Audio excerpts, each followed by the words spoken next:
Scott from E2Log. How you doing? Doing well, Warren. How are you? Good, thank you. So tell me first, I just want to hear, I've done some background on your company, but I want to hear it from you. Tell me about your company and how this all started. Yeah, so our company is basically a SaaS-based logistics orchestration engine. And what that means is we're focused on selling to customers who have to move goods around the world wherever they may be, and they need to coordinate with logistics service providers to do that. So specifically focused on industrial companies. We felt like this was an underserved space, and especially post COVID, you see a lot of logistics in the news and things like that. But we even pre-existed COVID, and we're fortunate enough to be there when it was brought to the forefront. Really, what we seek to do is help our customers from the point that they place an order for material to move anywhere in the world to find the right provider to do that and to track it all the way until it arrives at its site anywhere else in the world. Wow. So how did you decide that this was the business to start, or what was the need or impetus for starting this? Yeah, so it really came from my co-founder. So he has a very extensive background in supply chain and logistics. So he worked for very large oil and gas companies, specifically where he was running their logistics and supply chain operations. He worked for Transocean and Weatherford. And in that space, he had access to all the best providers in the world and all the best technology in the world. And it never could do what he wanted it to do. Bottom line is. So it was one of those things where he literally spent years in partnerships with providers and millions of dollars, and it still didn't deliver what he wanted. So it was kind of one of those founders going out and solving their own problems. So he sought out about 7.5, 8 years ago to go do this. He was sort of moonlighting, figuring out what it might be like. And I joined him in the early days once he had sort of a proof of concept built out where it was like, I think this is real. I just need the right team in place. And so together we've spent the last 7+ years really focused on that space, that industry, but solving that problem that he could never find a solution for while he was in the working world, if you will. Wow, that's amazing. So how about you then? When did you say, yeah, you said he had pretty good proof of concept, but you still had to make a jump, I'm assuming. Yeah, so and that's interesting too from a timing perspective. So prior to this, I had done another startup, very similar role, co-founder, CTO, and in about 3 years, we took it from inception to buyout from a strategic company, and that was at the point that Adolf, as the name of my co-founder, reached out to me, and on LinkedIn of all places, he just sent me a DM like, "Hey, I want to talk to you about this opportunity," and my heart is really in building things, getting my hands dirty. So after that buyout, I was working this very large company. And so I had coffee with this guy who invited me here. And what was supposed to be maybe a half hour, 1 hour coffee turned into 3 hours. And he's drawing on napkins, explaining the industry, explaining the problems to me. So I sensed his passion right away. But of course, I'm very analytical. So I went back and sort of researched to sort of that, is this a real thing? Is this a real problem that's out there? And everything I could find was that this was a white space and a need that needed to be filled. So that really spoke to me in a place that said, hey, I can come in with him and together we can make a real difference in the industry here. Wow. So you've done this once already. I have, and it was a totally different journey than this one, and yet at the same time, some of the things that I learned, I've been able to bring over here.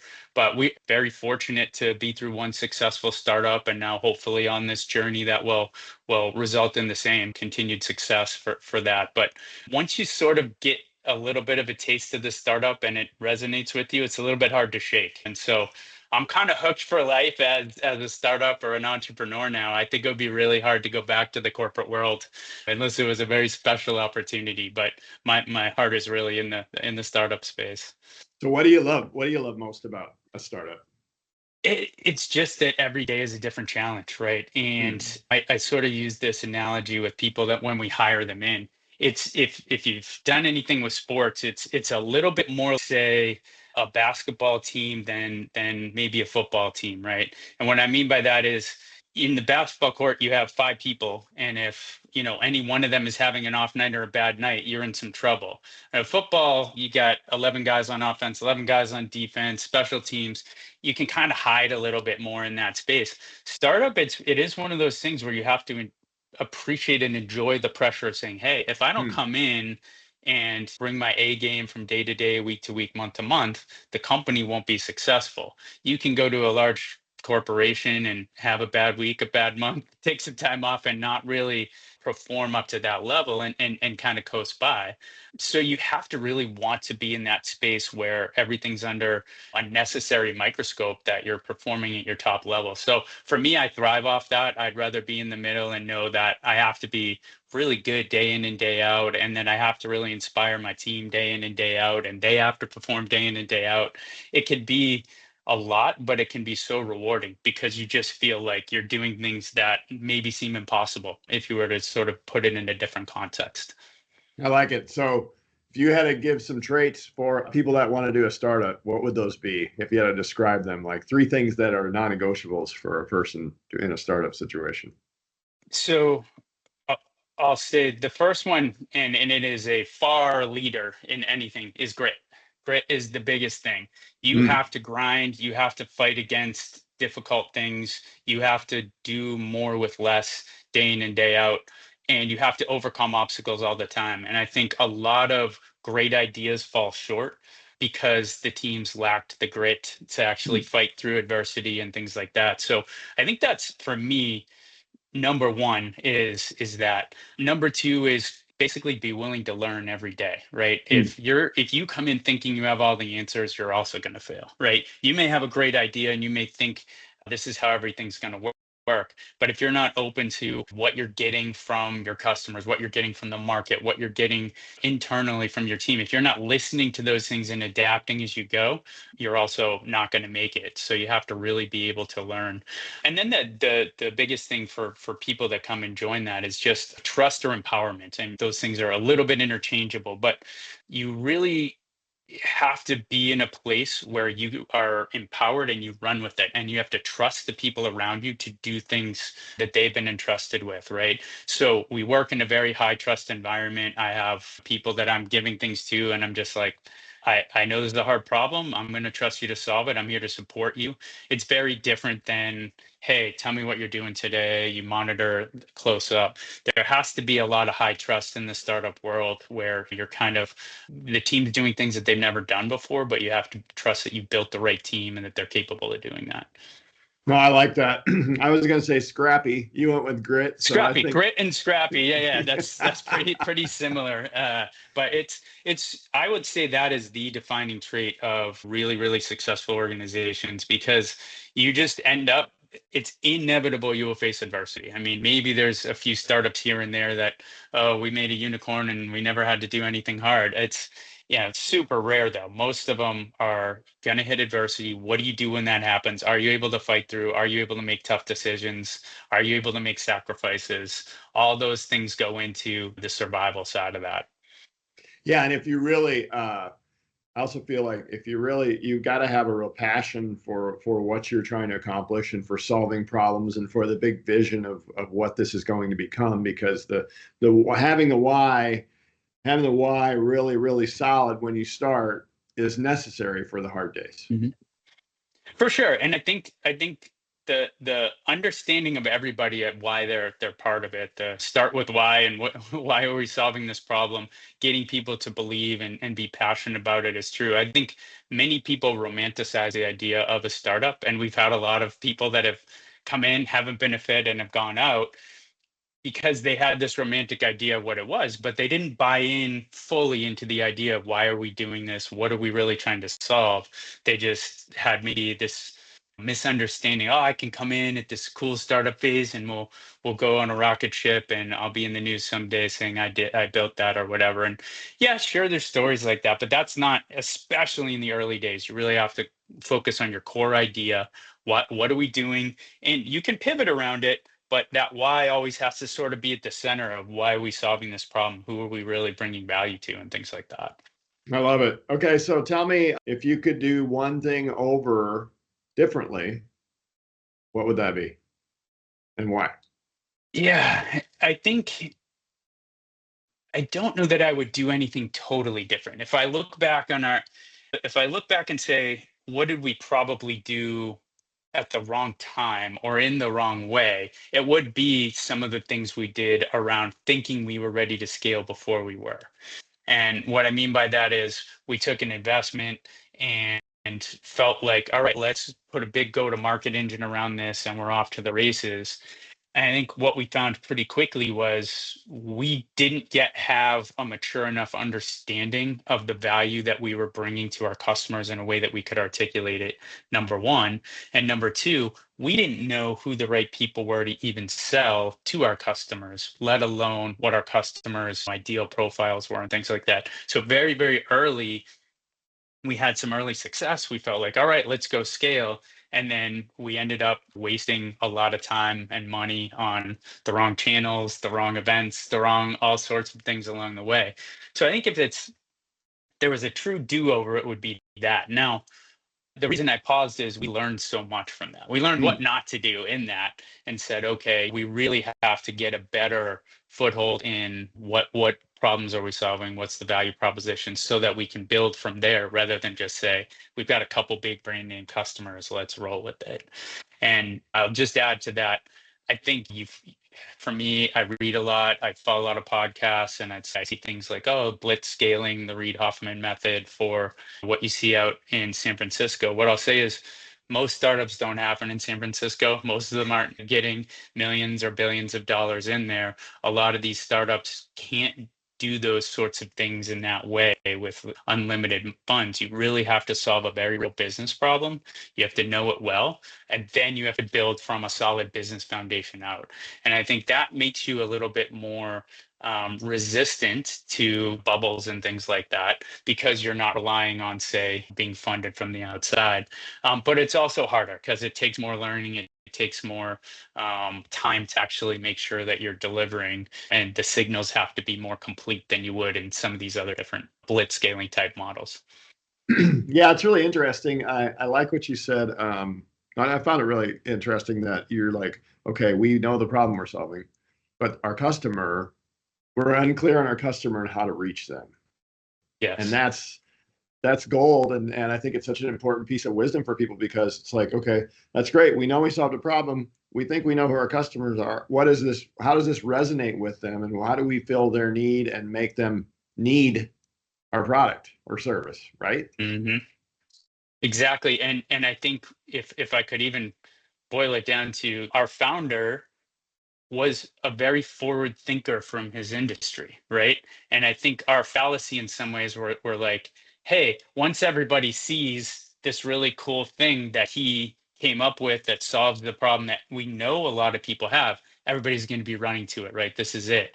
And you realize that, he was in the small minority of innovators, if you will, in that industry in terms of thinking of that. And so for us, trying to reach out to the customer, then we think we're showing them this pot of gold at the end of the rainbow. They're not seeing it. And that was a lot of the early days. We're like, okay, we need to rethink how we're packaging this, how we can get a little bit more crisp with what are the things that will matter to them? How do we almost like prove to them that there's more value doing things differently?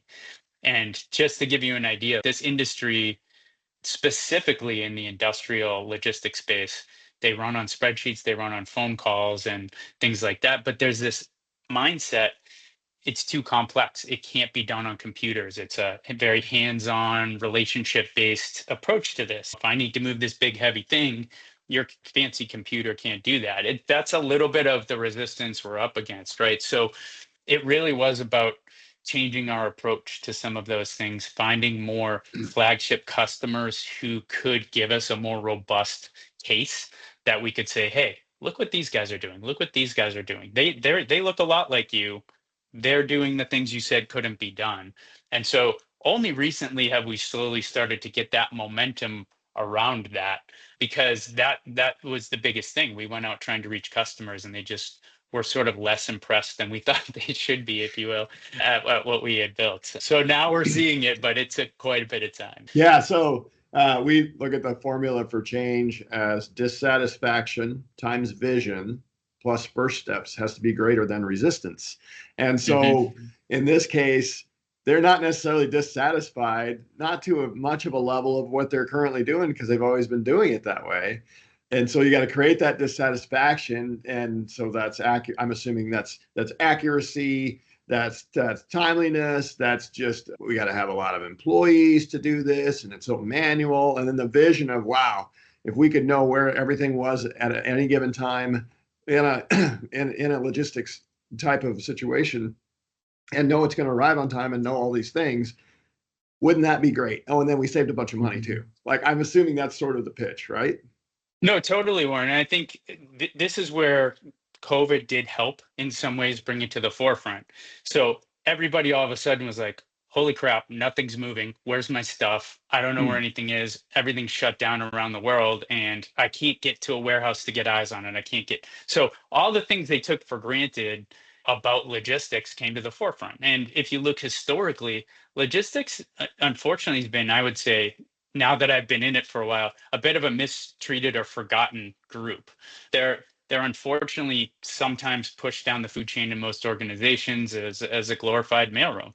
mm, But the reality is, it is so critical to most operations, certainly manufacturing projects, whatever. mm. If your logistics is messed up, it doesn't matter if you bought the right piece at the great price, whatever. If you can't get it there or you don't know where it is, your entire project is on hold.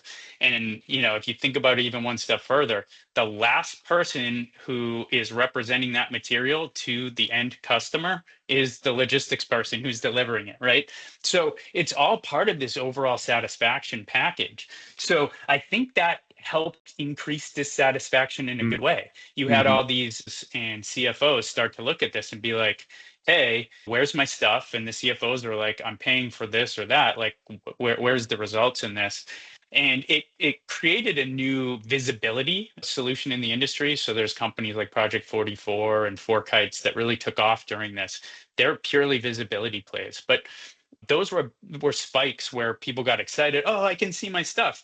Pretty soon they realized I can see my stuff and I can't do anything about it. And that's when they came back to a tool like ours, which is like, oh, I need to both see where it is and control it and work with the people that are touching it. And so I think that cycle is kind of come through. It helped increase that dissatisfaction. And I would say the people that are the decision makers have moved around the tool that we're selling, have moved from the logistics people only upstream into the C suites, right? So now you see the chief digital officers, the chief financial officers, the chief operating officers care a lot more about logistics and about supply chain than they did prior to COVID, and really even over the last few years. I think it's out of the news, but we see it heightened as like this is really a differentiator for certain businesses to compete out there. Yeah, that's great. Yeah, you think about controlling costs even is a real thing because if you have a product and it's sitting in a particular space and it slows your manufacturing process or it slows whatever process that's time is money. Yeah. So I was thinking about this. It's a little bit like Uber, right? So we didn't know we had taxi cabs. There were ways to get around. Mhm. It's like we could do it. It worked fine.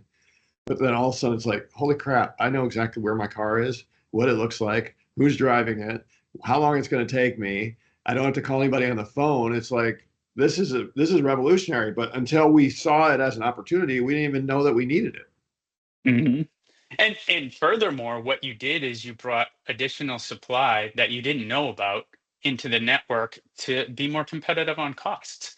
And that's one of the biggest things in our industry. Uber is a great example because right now, historically, the business is run not exactly on taxi cabs, but it's all run on contract rate models that people negotiate up front for a multi-year period. And on the other side, that company who's giving you the rates, you may negotiate the best you can. They're building in a fudge factor. They're looking for, oh, what if gas prices rise? What if there's trade wars in this part of the world? So they're hedging and putting on all this fluff into there to make sure that they make their profit. if you look at the Uberization of this, it is also bringing in a network of competitiveness. And that's one of the things that we've done. I think that's a little bit different is not only are we orchestrating the end-to-end process where you can see where everything is, but part of what we do is introduce the option for marketplaces. So you can do your contract rates if you want, but you can also shop around and say, hey, is there somebody out there who'll move this for cheaper? And we've seen massive benefits to our customers in the order of 15-20% savings on what Hmm. they were doing by going to these spot rates and things like that. So that's a mindset shift for this market, especially in industrials, to say, oh, yeah, I really like to lock in my costs, but you're leaving a lot of meat on the bone there if you're doing that. And so figuring out a way to do both of those things has really started to open some doors from a cost cutting perspective, but also performance perspective. The other thing is once you lock in a contract, like imagine the taxi cabs, right? They're not incentivized to perform well. Once they've Hmm. got it, you know what you're going to pay. They're going to get you from A to B, but they're not going to compete for your business. They're not going to, oh, hey, I'm going to make my cab smell nice and look great. And then Uber, they're looking for the 5-star review. You go in there, here's a cup of coffee. I've got LED lights in here and good music, and you can control this. So that idea of not just price but performance as well being part of that, that's what we're seeing as well, as like these companies that are hungry for business are coming onto our platform and trying to win more business from the customers that we've introduced them to as well. And it's a really it's win-win on both sides. They get more business and they're providing awesome service and getting stuff there on time or ahead of time, right? That's beautiful. Yeah, you don't instead of the driver who hasn't showered for 3 days, eating Funyuns in the front seat, listening to loud music, you actually get a good user experience. That's worth a lot. Exactly. It totally is. It totally is. And we, just so you know, Warren, like when we were building this, so I didn't come from the logistics space. I knew nothing about logistics. So when I come in, I'm with my co-founder, we're talking about how to solve problems. And he's like, oh, I want to do it this way. And I'm like, that's interesting, but what if we do it this way? And I'll bring in something from an Uber or from Uh-huh. Amazon or from whatever else. So I'm bringing in a little bit of a, I don't know why you did it the way you did it, but this looks like a problem that we can solve in a different creative way, right?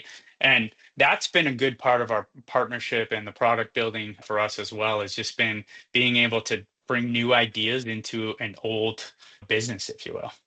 I love that creative thinking, and it's funny how once we're in a thing for a period of time, then we can get a tunnel vision on how that's supposed to work versus creative problem solving. And I did this in former companies. It's like, okay, if we broke this down into little tiny pieces and we built it again, will we build it the same way?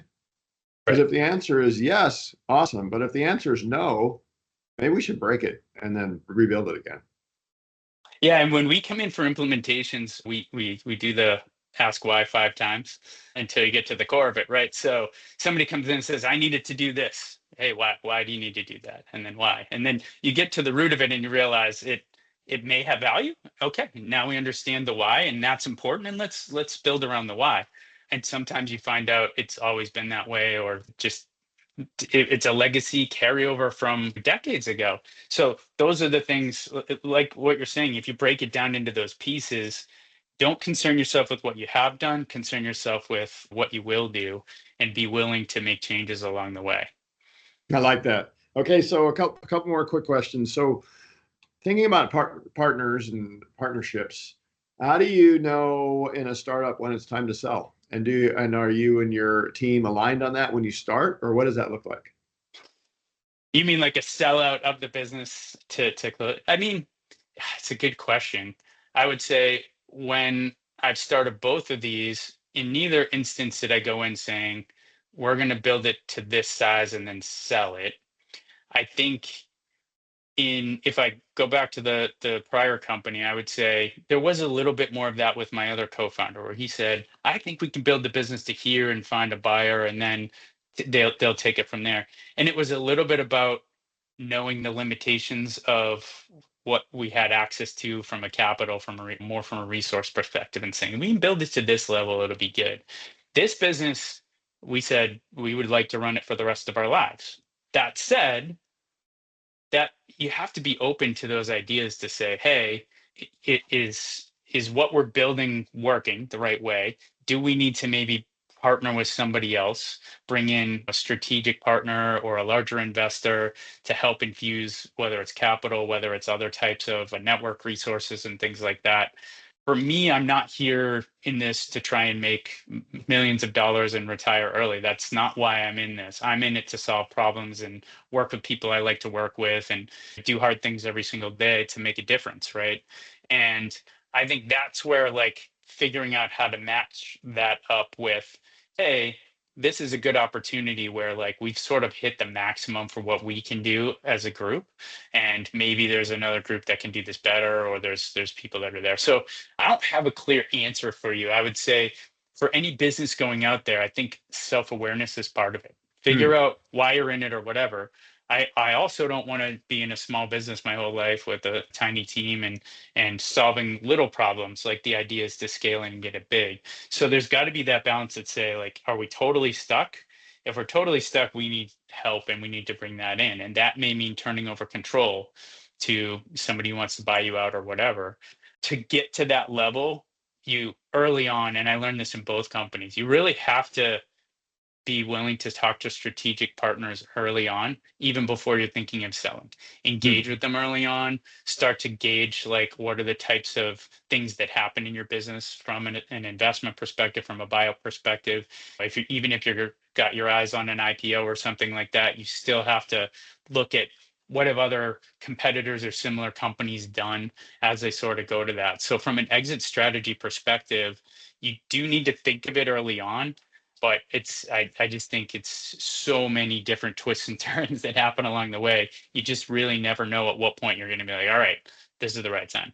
And just candidly from us right now, we're very much engaged with strategic partner conversations. We haven't necessarily executed any of those things yet, but that's a big part of us recognizing for us to really make an impact, we probably need to find a bigger, better brand than ourselves that can kind of help accelerate the problems we're solving in a way that we've not yet been able to bring to scale. Yeah, that makes sense. So, and it's funny. I want to ask you this question too. I interviewed another company, and he said something interesting about startup.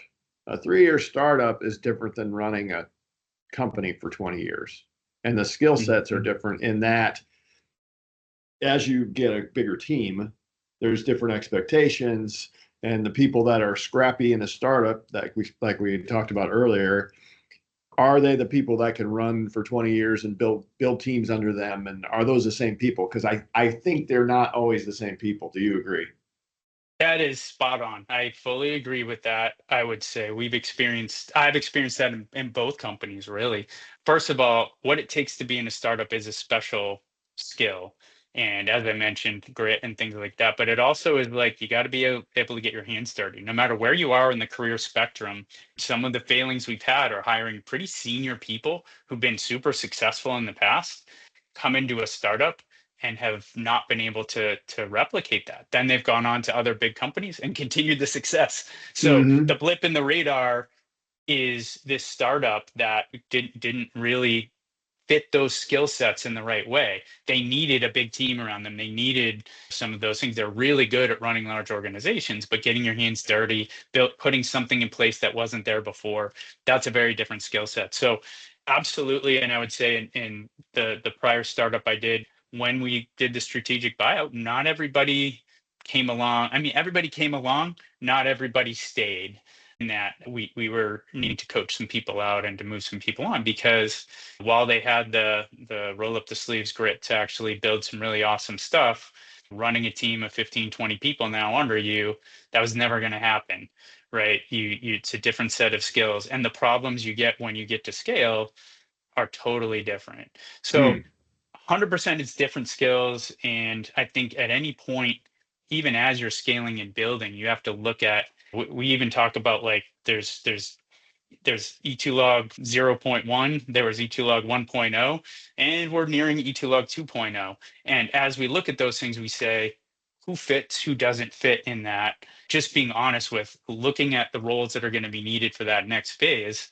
We can't just port somebody over because of a title or because of the history or because they've been a good performer in the past. We really have to objectively look and say, we want to set everybody up for success. What does Mm. that look like in, say, E2Log 2.0 or whatever it is? I think any founding company that scales up is going to hit those same problems. And you really have to take an objective look at it, which is very difficult, especially when you're very close with the team and there's a lot of overcome challenges that you Mm. build very close relationships with people and you want everybody to kind of grow. But you just being candid with them is that sometimes you have to say, hey, you don't have these skills. You can't run this team here. And it's tough conversation, but it's the only way you're going to succeed at scaling. I like it. Okay, thank you so much. So this has been great. So last question, do you have a favorite quote or a piece of wisdom that's your go-to that you really like, resonates with you? Wow, that's so big. And I think for me, it's if I can, it would come from my faith. And for me, when the going gets tough, it's Proverbs 3:6, and all your ways acknowledge God, and He will make your paths straight. I Mm. think for me, that's a grounding piece of just peace that comes from just not getting overwhelmed. And if I could just like look back on the times that were the worst for me was in some of these startups when you're grinding, you're working 70, 80 hours a week. I'm not seeing my kids as much as I want. I'm not being able to be a good husband and father in the way that I'd want to be. It wears down on you. And so sometimes for me, it took like this whole ground. You'd be like, all right, let's just focus on the step in front of you. Right. And Mm. that's kind of what that whole passage is talking about. It's just like, just you keep going on the straight path. Don't veer off and chase these things. Like, what the right answers are. As long as you stay true, morally, ethically to these sorts of things, everything else will fall into place. And for me, that's kind of like a guiding principle for my life has been that. And it's, saved me a few times in these most stressful points. That's where it's been like I found the most peace getting back to there. And that's really been the way that I've been able to kind of push through difficult situations and kind of stay focused on the straight and narrow, if you will. So I think it's portable beyond a lot of different situations. But yeah, for me, that's been really, really important. I like that a lot. Thank you for sharing that. Yeah, yeah, he'll make your path straight. That's beautiful. Yeah, acknowledge him too, obviously. So that's a piece of it too. But Yeah. that's great stuff. Thank you so much, Mark. I thoroughly enjoyed it, and I just wish you all the best in your continued success. And I just can't wait to see how this thing continues to build out. Awesome. Thanks for the time, Warren. Good talking with you. Really appreciate it. Cheers.